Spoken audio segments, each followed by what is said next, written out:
Admission টাইমে তোমরা অনেকেই নিজের পায়ে নিজে কুড়াল মারো। কীভাবে জানো? ধরো তোমার একদিন আমার এই যে মোটিভেশন শুনে খুব পড়তে ইচ্ছা করলো। সো ওই দিন মনে করো তুমি নর্মালি 10 থেকে 12 ঘন্টা পড়ো। ওই দিন তুমি এমন পড়া দিলে একদম 20 ঘন্টা পড়লে টানা, অ্যান্ড ঘুমাইলা তুমি 2 থেকে 3 ঘন্টা, 1 ঘন্টা তুমি অন্য কাজ করলে।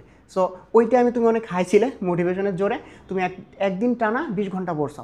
তুমি যখন একদিন 20 ঘন্টা পড়ো তোমার হয়তো ওই টাইমে স্যাটিসফ্যাকশন আসবে, বাট পরের দিন দেখবে তোমার একটু শরীরটা দুর্বল লাগতেছে, একটু মাথা ব্যথা করতেছে, তুমি নাপা খাইলা, নাপা খেয়ে ঘুম দিলা, এরপর উঠে দেখবা যে তোমার জ্বর চলে আসছে। ঠিক আছে? আর একবার যদি তোমার জ্বর আসে বা অসুখ হয়, ছোটোখাটো অসুখ হলে তো 2-3 দিন যায়, তাই না?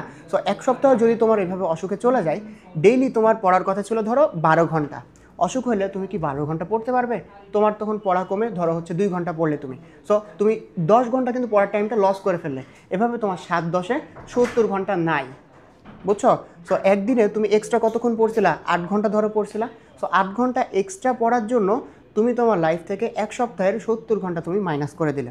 সো আমাদেরকে আসলে ক্যালকুলেশনটা বুঝতে হবে বা ভেবেচিন্তে কাজটা করতে হবে যে আমরা যে একদিন হুজুগে বেশি পড়তেছি বা ঘুমাইতেছি না, সো এটার ইফেক্টটা পরবর্তীতে কী হইতে পারে, এটার ইফেক্ট কিন্তু তোমার উপরই পড়তেছে, আর তুমি নিজের পায়ে নিজে কোড়াল দিতেছ। সো অ্যাডমিশন ফেজে অনেক বেশি একটা গুরুত্বপূর্ণ কাজ হচ্ছে নিজের যত্ন নেওয়া।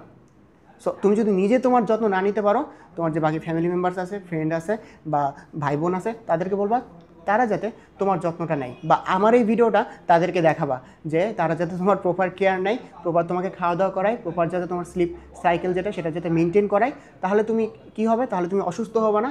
তোমার যে এক্সট্রা যে টাইমটা নষ্ট হচ্ছিল অসুস্থ হওয়ার জন্য, এই টাইমটা তুমি থেকে বেঁচে যাবা। অ্যান্ড অবশ্যই তোমাকে কনসিস্টেন্সি মেনটেন করে পড়তে হবে, এটা কিন্তু খুব বেশি ইম্পর্টেন্ট। ঠিক আছে? তুমি একদিন একদম 20 ঘন্টা পড়লে, আরেকদিন পরের দিন 2 ঘন্টা পড়লে, এভাবে করে হবে না। এরপর তুমি যোগ করলে যে 20 আর 2 22 হচ্ছে, তাহলে ডেইলি আমার কত হচ্ছে? অ্যাভারেজে 11 ঘন্টা হচ্ছে।